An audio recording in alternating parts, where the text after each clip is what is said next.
My name is Alex, and for 3 years I worked for a man whose life was built on silence, secrets, and a level of loneliness I had never witnessed before. I was 26 when it all started, young enough to still believe that any opportunity was a blessing, but old enough to already carry a few scars from life's disappointments. I had just been fired from a dead-end job at a logistics company. Rent was late for the 3rd month in a row, my phone was full of unread messages from people I owed money to, and I had started skipping meals to make what little I had last longer. When I stumbled across the job listing, I didn't think twice. The ad was vague. It said, "Personal assistant needed, discretion and loyalty required, high compensation, immediate start." I didn't know what high compensation meant, but at that point, if they had offered me enough to cover groceries and my phone bill, I would have taken it. The interview was scheduled for the following day. No company name, no extra details, just our time, an address and instructions to dress formally. The address was for one of those towering glass buildings downtown, the kind with a doorman who looks at you like you don't belong the second you step inside. When I arrived, a woman named Natalie greeted me in the lobby. She was tall, with sharp features, dressed in an all-black suit that screamed power and control. She barely smiled as she led me to a private conference room on the 40th floor. The interview felt off. It wasn't about my skills or my work experience. Instead, she asked questions that felt almost invasive. Are you comfortable working? Odd hours, including nights? Would you consider yourself emotionally resilient? If you discovered something about your employer, something personal, would you keep it to yourself? By the time she finished, I wasn't sure if I was applying for a job or preparing to join some kind of secret society. But when she slid the offer letter across the table and I saw the salary, all my doubts evaporated. It was more money than I'd ever earned in my entire life. The following Monday, I packed what little I had into a backpack and took a bus to the outskirts of the city, where Mr. Carter's estate was located. The mansion was hidden behind tall iron gates and a row of towering oak trees. From the outside, it looked like something out of a movie. 3 floors, massive windows, a fountain in the driveway, and ivy crawling up the stone walls. Inside, it felt cold. Not physically cold, but emotionally. The air was heavy, like the walls themselves were holding their breath. Natalie gave me a brief tour. This is the kitchen. Meals are served at set times. Staff is not to interrupt Mr. Carter unless instructed. This is the study. Never enter without knocking 3 times. Wait for verbal permission before crossing the threshold. And that, she said, pausing at the foot of the staircase, is the 2nd floor. You are not to go up there, ever. I remember staring at her, confused. Not even to clean. We have designated staff for that area. Your responsibilities remain on the 1st floor and with Mr. Carter's schedule. I nodded, trying to mask my curiosity. My bedroom was small but comfortable, tucked away at the end of the east wing. It had a single window overlooking the garden, a narrow bed, and a small desk where I'd later spend many nights replaying every strange thing I witnessed inside that house. The first time I met Mr. Carter face to face was that evening. He was in his office, seated behind a massive oak desk that looked like it hadn't been moved in decades. He didn't bother standing when I entered, just gestured for me to sit.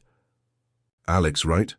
His voice was low, almost casual, but there was something behind it, like a current of static electricity running through each word. Yes, sir. I expect loyalty, discretion, efficiency. You'll keep my calendar, handle my calls, and take care of small personal errands as needed. He paused, then added with a pointed stare, and you'll never ask about my personal affairs. Ever. I nodded again, too nervous to speak. As he signed some papers, I let my eyes wander around the room. That's when I noticed it, the photograph. It was sitting at the corner of his desk, half covered by a stack of folders, a silver frame, slightly tarnished at the edges. The photo inside was of a woman. Long dark hair, a soft smile, eyes that felt familiar, though I couldn't say why. There was something about her expression, like she was happy but only halfway, like the photographer had caught her in the middle of a thought she didn't want to finish. Before I could look any longer, Mr. Carter cleared his throat and shifted. the folders to cover the frame completely. "Anything else?" he asked sharply. I shook my head and left the room. Over the next few weeks, I settled into a routine. Mr. Carter wasn't the type to engage in small talk. Most days I communicated with him through notes or quick text messages sent from a burner phone he provided. He didn't trust email. He didn't trust technology in general. Everything was done the old-fashioned way, on paper, in person, or through Natalie. Speaking of Natalie, she ran the household like a military base. The staff spoke in hushed tones. Movements were quick and efficient, and everyone seemed constantly on edge. I thought maybe Mr. Carter was just a difficult boss, but there was more to it. The fear in their eyes. It felt personal. Late, 1. Night, after a particularly long day of errands, I passed by the bottom of the staircase on my way to the kitchen. That's when I heard it, a soft thud, then another, then what sounded like muffled voices coming from the second floor. I froze. For a second I considered going up, just to peek, just to see what was happening behind those closed doors. But before I could even lift my foot onto the first step, Natalie appeared out of nowhere. "Alex!" Her tone was sharp, almost scolding. "You're not allowed up there. Go to bed." I mumbled an apology and went back to my room, but that night sleep didn't come easy. I kept thinking about that photograph, about the noises, about the look on Natalie's face. Over the next few days, small things kept happening that made my paranoia worse. I found my bedroom door slightly ajar when I was sure I had closed it. My desk drawer was open one morning when I hadn't touched it the night before, and then there was the missing file. One afternoon, Mr. Carter asked me for a folder he had left in the study. When I went to retrieve it, I noticed that the photograph was gone. The space where it had sat was empty, a faint dust outline marking its former place. I didn't dare ask about it, but later that evening when I went back to my room I found something waiting for me. There, sitting on top of my pillow, was the photograph, the same silver frame, the same woman, staring back at me. I picked it up, my hands shaking. There was no note, no explanation, just the photo. My heart pounded in my chest as I locked my bedroom door that night. I didn't know what game Mr. Carter or someone else was playing, but from that moment on I knew one thing for sure. Whatever was buried in that house, whatever truth Mr. Carter was hiding, it had something to do with her. And I was already in too deep. The days turned into weeks, and I started to believe I was getting used to the rhythm of life inside Mr. Carter's mansion. But looking back now, I realize I wasn't adapting. I was just getting better at ignoring the things that made my skin crawl.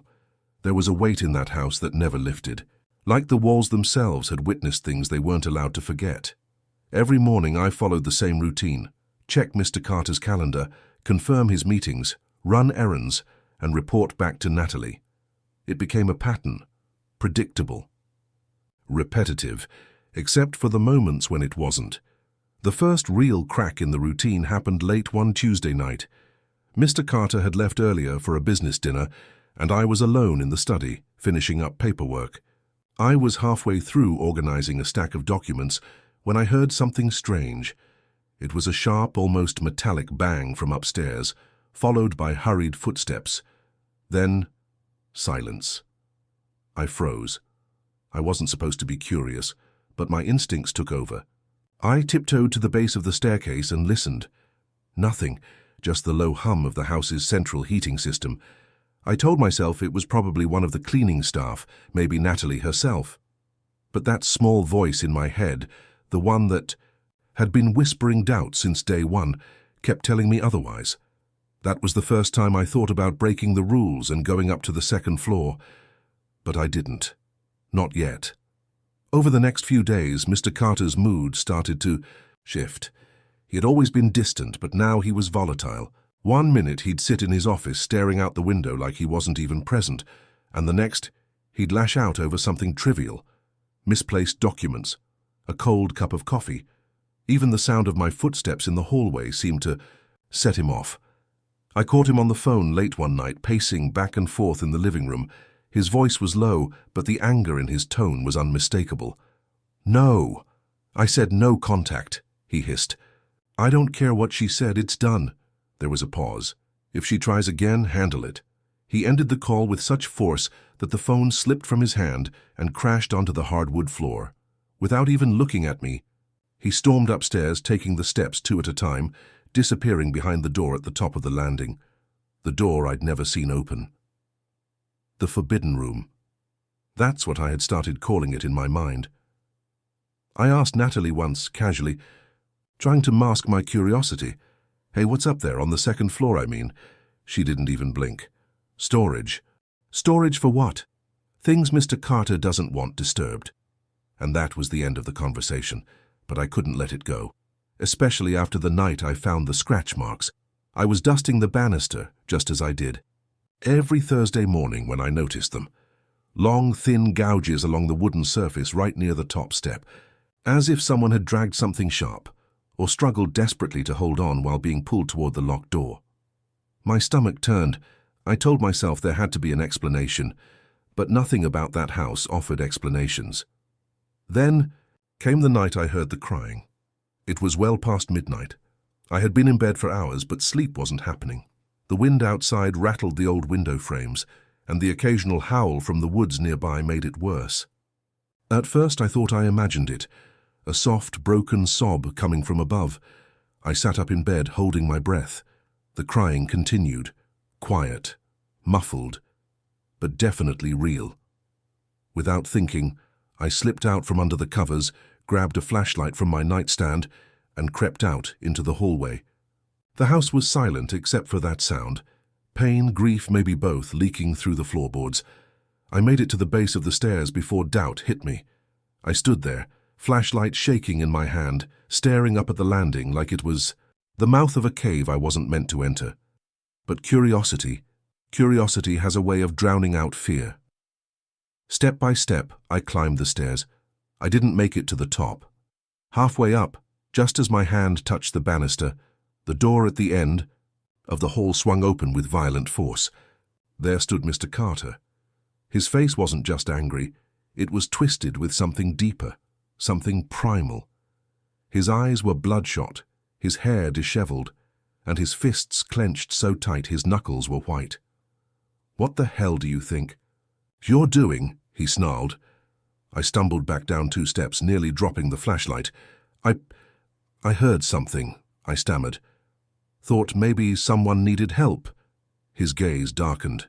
"There's no one here but us," he said, voice low and dangerous, "and you are never to come up these stairs again.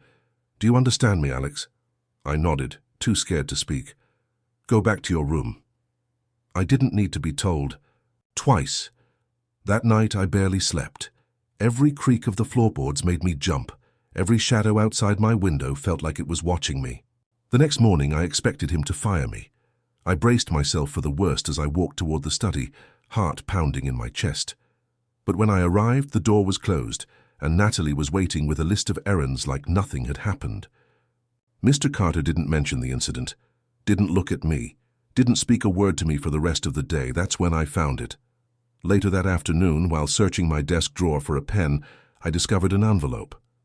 It hadn't been there the day before, I was sure of it. Inside was a single photograph, her again, the same woman from the silver frame on Mr. Carter's desk.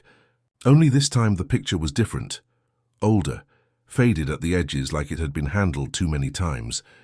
She wasn't smiling in this one. Her expression was distant, almost sad, like she knew the photo would outlive her. There was no note, no explanation, just her face, looking right at me. I sat there for several minutes holding the photo with shaking hands, replaying everything in my mind. The scratch marks, the crying, Mr. Carter's breakdown at the top of the stairs. Someone wanted me to see this. Someone wanted me to know her. But who? And why now? One thing was certain. The house was no longer just Mr. Carter's cage of secrets. It had become mine, too. For the next few days, that photograph became like a splinter lodged under my skin, small, barely visible, but impossible to ignore. Every time I closed my eyes, her face appeared behind my eyelids, that sad, distant stare, those dark eyes, full of something I couldn't name. I kept the photo tucked inside the bottom drawer of my desk, hidden beneath a stack of blank notepads. But I found myself taking it out more often than I cared to admit, holding it under the dim light of my desk lamp, as if staring at it long enough would give me answers. The logical side of me kept saying to let it go, to stop poking at things. That didn't concern me. But logic had left the building the day Mr. Carter caught me on the stairs. One afternoon, while Natalie was out running errands and Mr. Carter was at a meeting downtown, I found the courage to ask the housekeeper, Maria. Maria had worked in the mansion longer than anyone else. Short, with graying hair always tied back in a bun, she moved through the hallways like a shadow. Quiet, efficient, and always minding her own business. I caught her in the laundry room, folding towels. "Hey, Maria," I started, trying to keep my tone casual. "That photograph from the one in Mr. Carter's office, do you know who she is?" Her hands froze mid-fold. For a second, I thought she might pretend she hadn't heard me, but slowly she turned her head and looked at me, her face pale. "You shouldn't ask about her," she whispered. "Why not?" She glanced over her shoulder, like she expected someone to be standing there. "People who ask don't stay long." That answer sent a chill straight down my spine. "But who is she?" I pushed, lowering my voice to match hers. Maria hesitated, pressing her lips into a thin line like she was debating with herself. Finally, she leaned closer, barely breathing the words. "Sophie." That was it. One name. Nothing more. And then she grabbed her basket of towels and walked away like she hadn't said a word. I stood there stunned, repeating the name in my head. Sophie. That night I pulled out my phone and searched everything I could. Sophie Carter, Mr. Carter and Sophie. Sophie, mansion, scandal. Even combinations that made no sense. Nothing. It was like she never existed. No social media profiles, no news articles. Not even some random wedding registry or property record. Every lead was a dead end. I dug deeper, scouring forums, old gossip blogs, anything that might mention Mr. Carter's personal life. All I found were vague comments about his reclusive nature and endless speculation about why he'd never married. But no Sophie. By the end of the week I was a wreck. Sleep was nearly impossible. I jumped at every sound, convinced I'd see Mr. Carter standing outside my door, furious at me for digging where I didn't belong. Then something unexpected happened. I was sent to the basement to grab some old documents. Natalie handed me a list of files Mr. Carter wanted from the storage room down there. The basement was a cold, forgotten place. The walls were bare concrete, the air thick with dust and mildew. Rows of metal shelves lined the room, filled with boxes labeled in Mr. Carter's messy handwriting. I found the files easily enough, but on my way out something caught my eye. At the far corner, half hidden behind a broken lamp and an old suitcase, was a small wooden box. It didn't match the rest of the storage.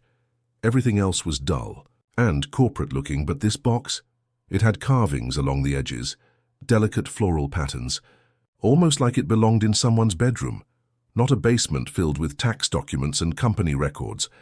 I hesitated, glancing toward the door as if expecting Natalie to appear at any moment, but curiosity got the better of me.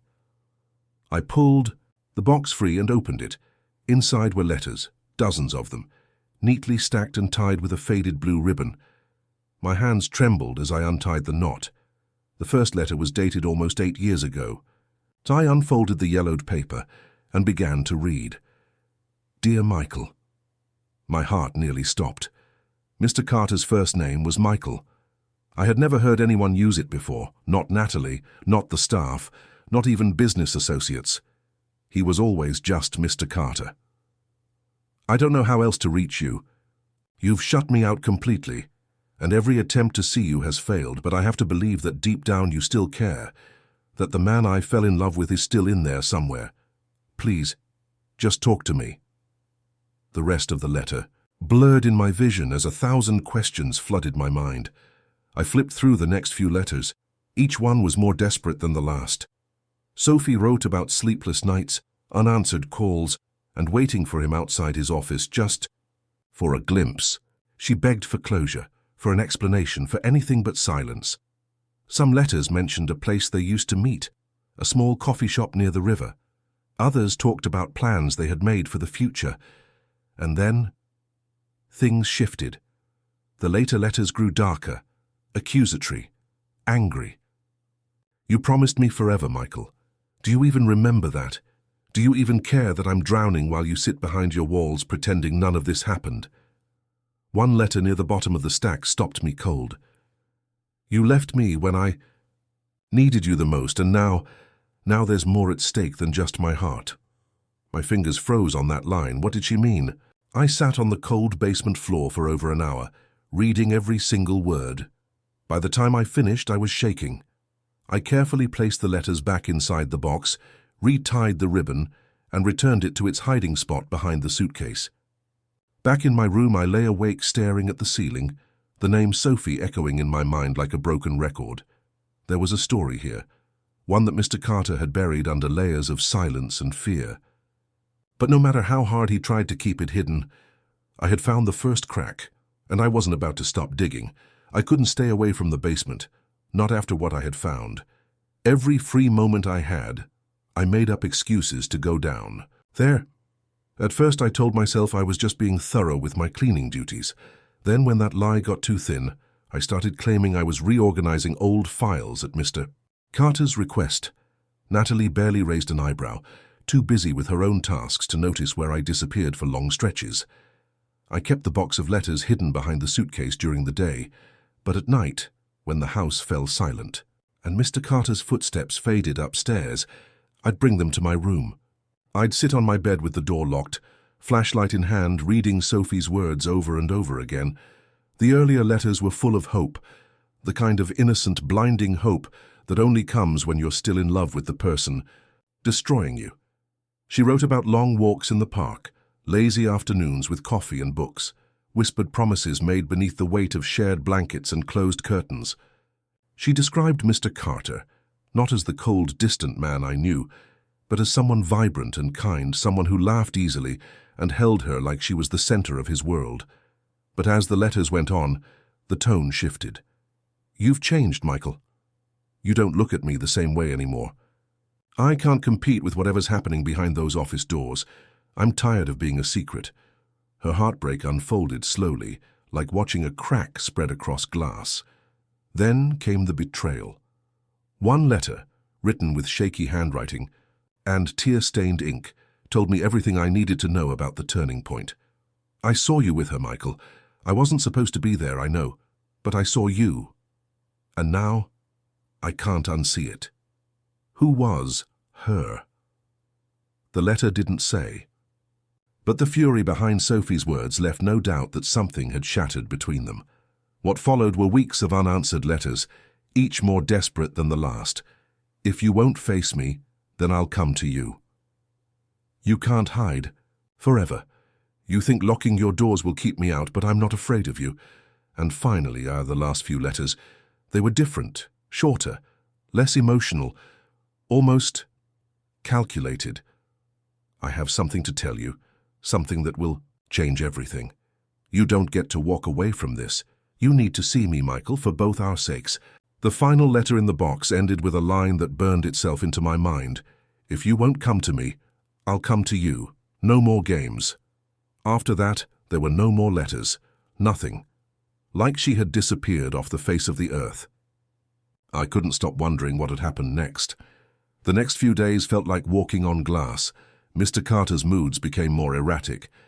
He'd disappear for hours without explanation, then return, snapping at anyone who came near him. I overheard him yelling at Natalie twice, something I had never seen before. "Keep an eye on them," he barked one evening, storming out the front door without his coat. Natalie didn't ask him to clarify.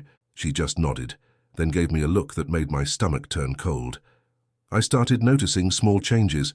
My bedroom door, once untouched, now seemed slightly ajar whenever I returned from errands. Papers on my desk were moved.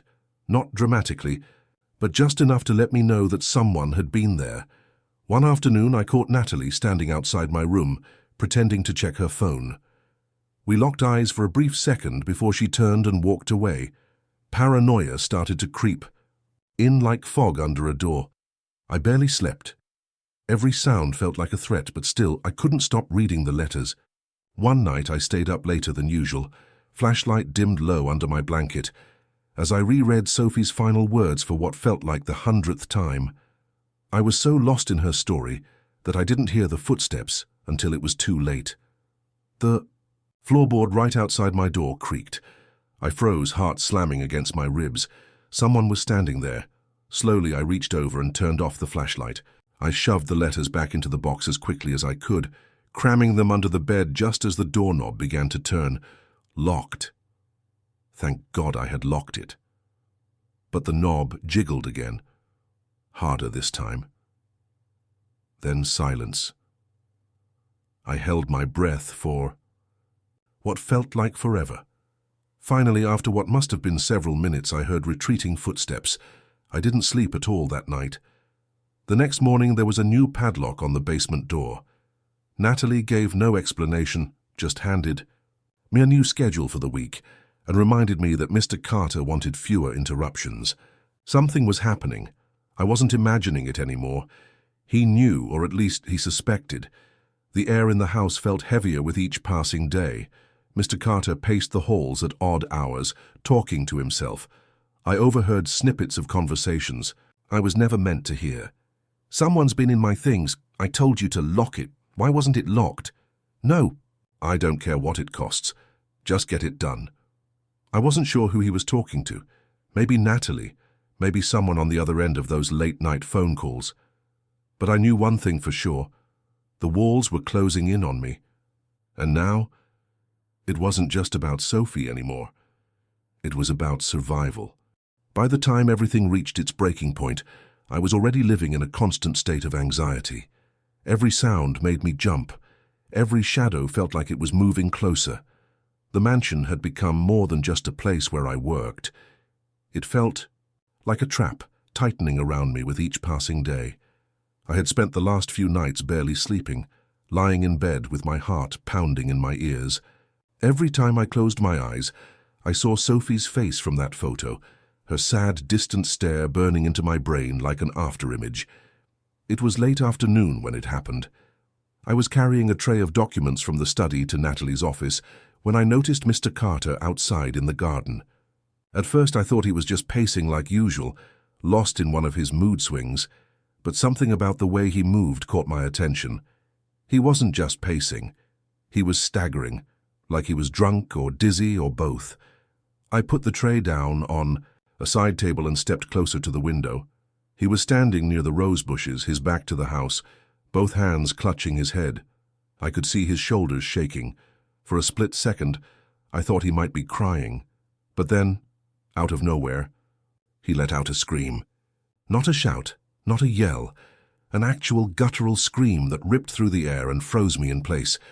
"Sophie!" he howled, dropping to his knees on the wet grass. "God! Sophie!" I stood there, too shocked to move. I had never heard that kind of raw pain from anyone before, let alone from him. He stayed there on his knees, fists digging into the dirt, mumbling words I couldn't make out. After what felt like forever, Natalie appeared from the side of the house. She rushed to him, kneeling beside him, whispering something I couldn't hear. Slowly, she helped him up and guided him back toward the house. I ducked out of sight before they came in. Back in my room, I couldn't sit still. My skin felt too tight for my body. My heart wouldn't slow down. I pulled the letters out from under my bed again. Flipping through them felt like scratching at an open wound. I kept searching for something, anything, that would explain why he would break down like that. But no matter how many times I read Sophie's words, the answers stayed out of reach. That night, around 10, I lay fully dressed on my bed, staring at the ceiling. Every few minutes I checked my phone out of habit, even though no one ever texted me except for Natalie with work instructions. But at exactly 11:23 my phone buzzed. I grabbed it instinctively, expecting another schedule change or maybe a message from a friend I hadn't heard from in months. But it wasn't Natalie. It wasn't anyone I recognized. The number was blocked. The message was short, only one sentence. "If you want to know the truth about Sophie, meet me at the old train station at midnight." I sat up so fast my head spun. For a full minute, I just stared at the screen, waiting for another text that never came.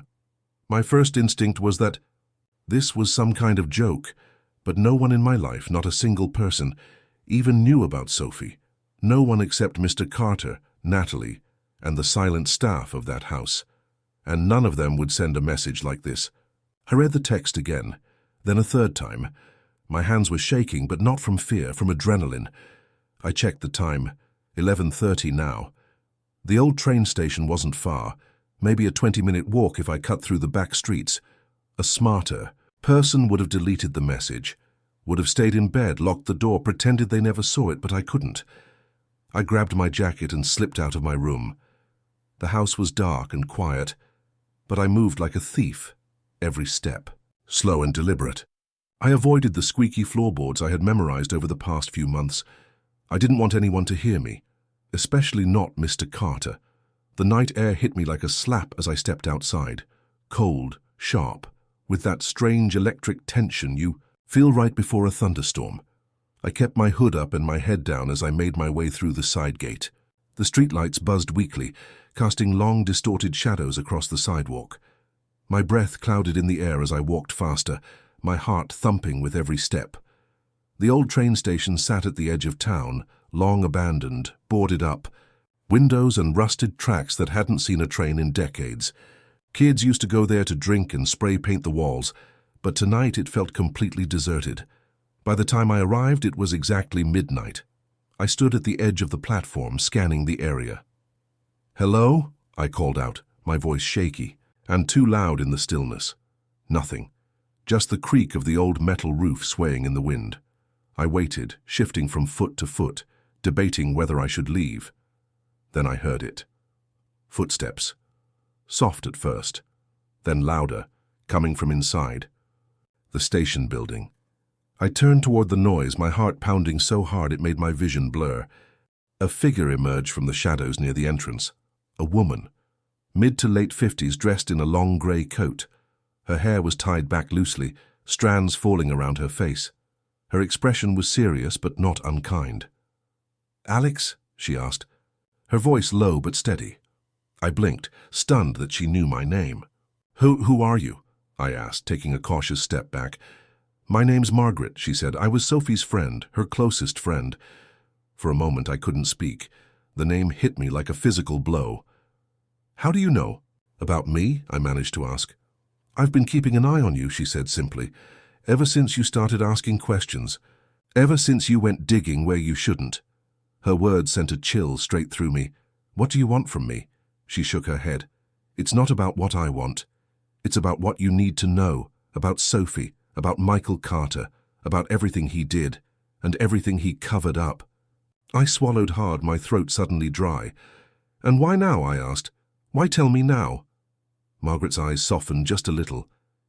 "Because it's time," she said. "Because the lies have gone on long enough. And because you're the first person who's ever cared enough to look for the truth." Before I could respond, she reached into her bag and pulled out a small, battered folder. "Here," she said, pressing it into my hands. "Take this, read it, and when you're ready, come find me again." I opened my mouth to ask how. But before I could say anything, she turned and disappeared back into the shadows of the station.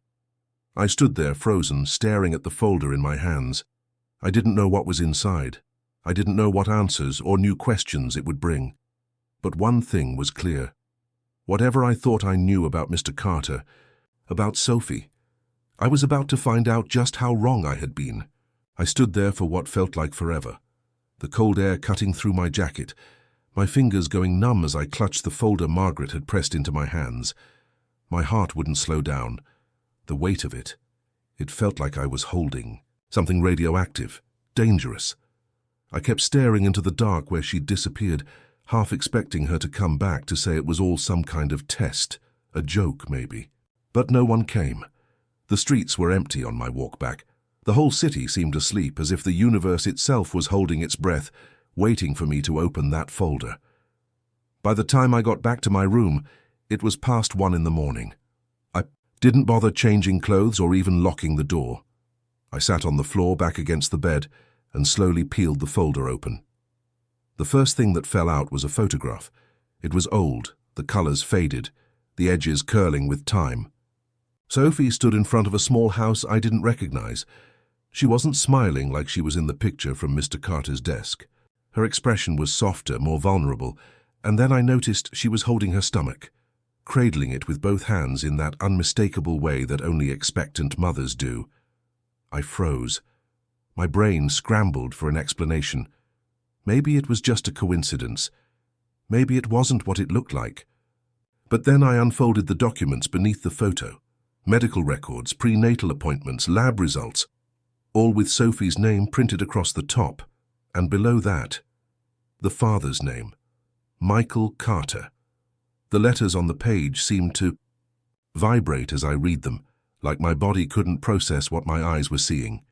Pregnant. Sophie had been pregnant. And he left her. Suddenly the meaning behind her last few letters became painfully clear. I flipped through more papers, eviction notices, overdue bills, a handwritten letter from Sophie to her landlord begging for more time, explaining she was between jobs and trying to keep a roof over her head for the baby. There were more photos. One of Sophie sitting on a hospital bed, looking thin and exhausted, her hair pulled back into a messy bun. Another showed her standing at a bus stop with a small suitcase, staring off into the distance like she had nowhere left to go. And then, tucked into the back of the folder, a letter, unsent, unfolded for years. Her handwriting was unmistakable.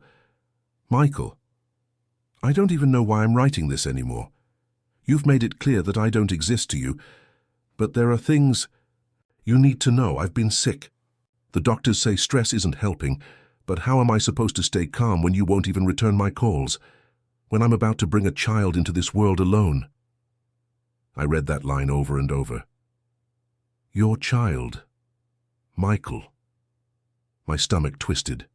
Do you remember the night you promised me we'd always be a family? Do you remember telling me you'd never abandon me? I believed you. I believed every word. And now I'm sitting here, scared out of my mind, writing this because I'm too proud, or maybe too broken, to show up at your door one more time and beg you to see me. I felt the sting of tears building behind my eyes, but I kept reading. You always said you wanted to build an empire. Congratulations. You did it. But you built it on the ruins of us, on the ruins of me, and soon, on the life of a child who will never know their father. The letter ended there. No signature, just a single tear stain smudging the last line. I let the paper fall onto the floor beside me. My chest felt too tight, like I couldn't get enough air.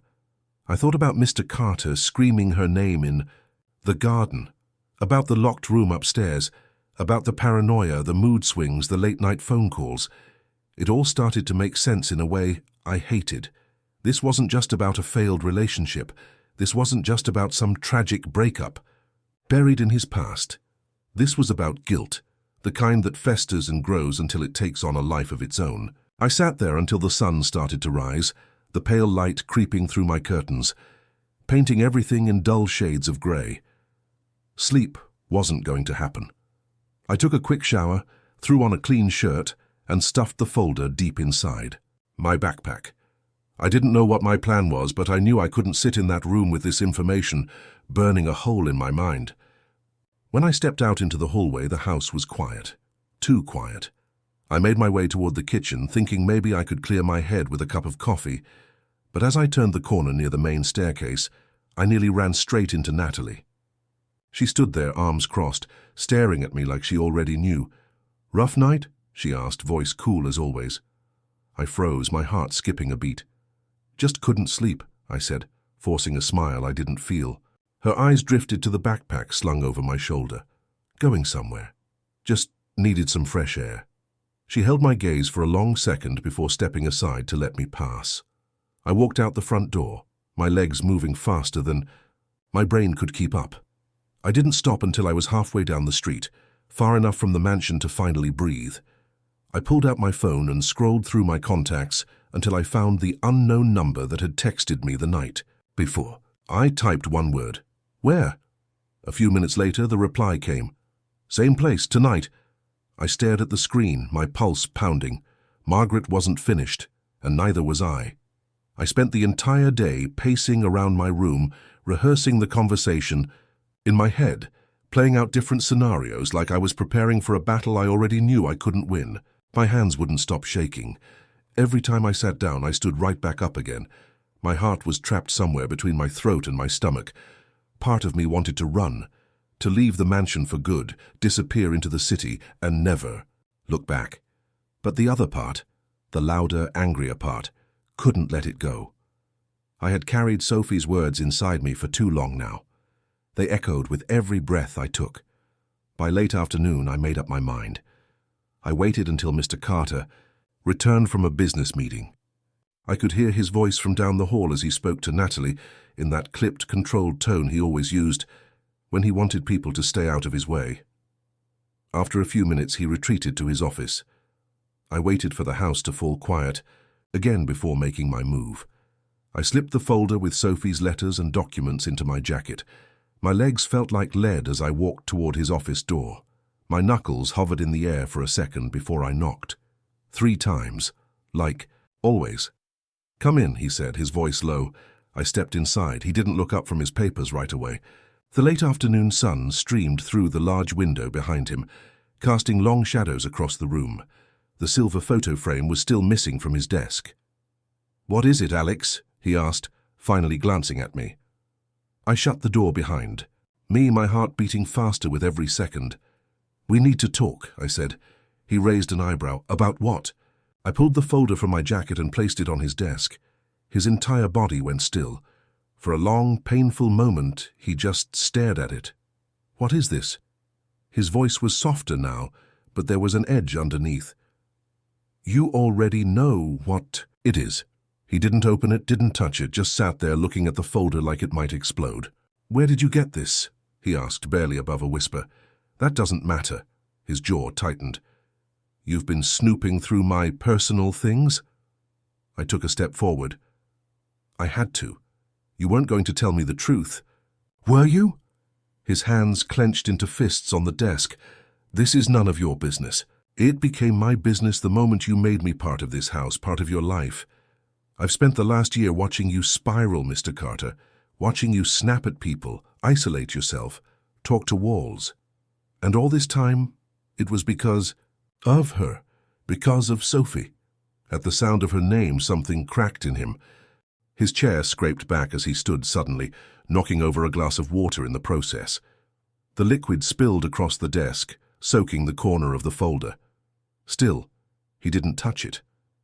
"You don't know what you're talking about," he snapped. "Don't I?" I took another step closer. "She was pregnant. You knew that, and you still walked away." His face went pale.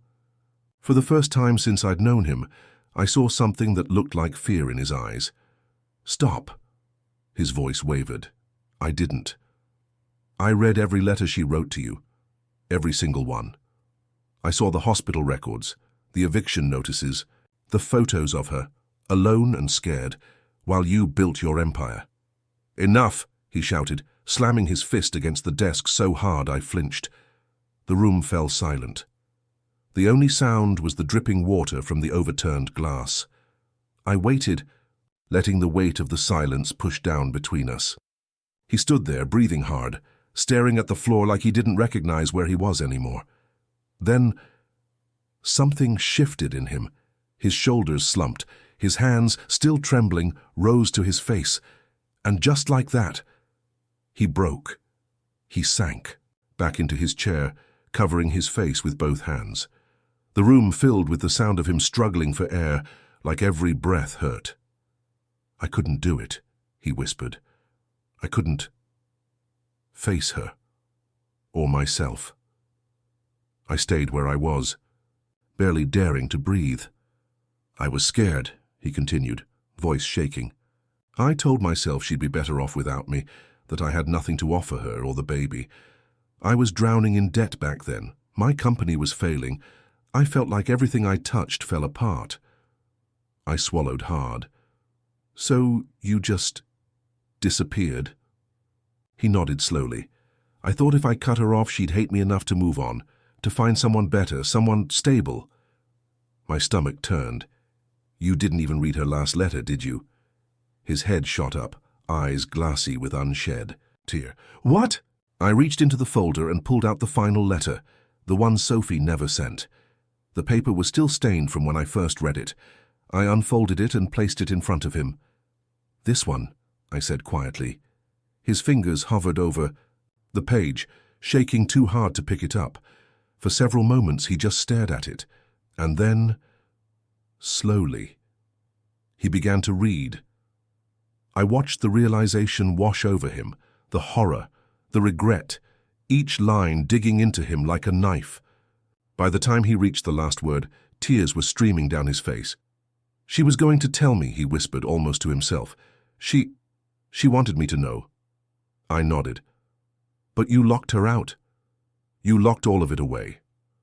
His hands balled into fists again, but this time there was no anger, just pain. "I thought I could bury it," he said, voice broken. "If I kept everything sealed up, if I never spoke her name again, it would all stay in the past." I shook my head. It didn't. For a long while, neither of us said anything. Finally, he looked up at me. "What do you want me to do?" he asked. "You want me to confess, to go out there and—" "What? Ruin what little I've built?" I didn't answer right away. My mind was spinning, trying to figure out what I even wanted at this point. An apology? Justice? Closure? Maybe all of it. Maybe none. "I think," I said finally, "that's a decision you need to make for yourself." He sat back, wiping his face with the sleeve of his shirt, staring out the window as if seeing the world for the first time in years. Then, with surprising calm, he stood. "I need to go," he said. "Go where?" "I don't know yet." And with that, he grabbed his coat and walked out of the office, leaving me alone with Sophie's words still spread across his desk. I didn't know if I'd ever see him again, but I knew. Nothing in that house would ever be the same. For 2 days after our confrontation, the mansion felt like a tomb. Mr. Carter barely left his room. Natalie moved through the house like a ghost, saying little, her face drawn and pale. The other staff avoided eye contact with me, as if my presence alone was a reminder that something had cracked wide open inside these walls. I kept the folder hidden under my bed, though the weight of it pressed against my mind like a stone on my chest. Every night I laid awake staring at the ceiling, listening for footsteps, for voices, for any sign that he might come storming into my room with fury or regret. But he didn't. On the third morning, just after sunrise, Natalie knocked on my door. "Mr. Carter wants to see you," she said, her voice flat but softer than usual. I dressed quickly, throwing on jeans and a sweater, and made my way to the study. He was already there, seated behind his desk. But this time, he wasn't hunched over paperwork or staring at his phone. This time he was waiting for me. His appearance startled me. His suit jacket was gone, his shirt wrinkled. Dark circles hung under his eyes like bruises, and he hadn't bothered to shave. For a man who spent years controlling every detail of his image, the sight of him looking so human, so unguarded, caught me completely off guard. On his desk lay the letter, Sophie's final, unsent words. He gestured for me to sit. I hesitated, but obeyed. For a long moment he said nothing. Then, with a voice rough from disuse or maybe from too much emotion, he asked, Would you read it to me?" I blinked. "The letter?" He nodded, eyes fixed on the floor. I picked it up with trembling hands. The paper felt heavier than it had days before, as though it had absorbed every ounce of grief in the room. I cleared my throat and began. "Michael, I don't even know where to begin. Every word I write feels too small for everything I need to say. For the love I gave you, for the hurt you left behind." His breath hitched at the first line. "I used to imagine that you'd come back one day, that you'd knock on my door and tell me it was all a mistake, that you were sorry, that you never stopped loving me." I glanced up. His hands were gripping the arms of the chair so tightly his knuckles had turned white. But weeks turned into months. Months turned into silence, and I realized I couldn't keep waiting for a ghost. My throat tightened, but I pushed on. "I wanted you to know that I forgive you, not because you asked for it, not because you deserve it, but because I need to let go of the weight that's been crushing me. I'm tired, Michael. So tired." He turned his face away, his shoulders shaking. I hope one day you find peace with the choices you made. I hope that when you close your eyes at night, you see my face and remember that for a brief, fragile moment, we loved each other. Goodbye. By the time I finished, my own voice was shaking. I folded the letter carefully and placed it back on his desk. Neither of us spoke for a long time. Eventually he stood and walked over to the window, staring out at the garden where I had once seen him scream her name. I kept telling myself she hated me, he said quietly. It was easier to believe that than to face this. I stayed silent, unsure if he wanted comfort, condemnation, or just space to fall apart. You should leave this job, he said, suddenly still facing the window. This house, it does things to people. I swallowed hard. Are you firing me? No, he said with a bitter laugh. I'm giving you a choice, something I never gave her. The next morning, Mr. Carter was gone. Natalie told the staff he left for a business trip with no return date. His car disappeared from the garage. His phone was turned off. Emails went unanswered. For the next week, the house remained eerily quiet. I packed my things on a rainy afternoon and left without saying goodbye to anyone. Now sitting here months later, staring at this screen, I wonder if I made the right decisions. I wonder if I should have exposed him, made his story public, let the world know the truth about the man behind the fortune. But then I remember Sophie's words. Forgiveness, letting go. I don't know where Mr. Carter is now. Maybe he's somewhere trying to make peace with the past. Maybe he's running from it. All I know is the weight of this story is something I'll carry for the rest of my life. So now I'll ask you, if you were me, would you have confronted him? Would you have exposed everything? Or would you have buried it like he did, hoping time would erase it all? Tell me in the comments. And if you want to hear more stories like this, don't forget to subscribe.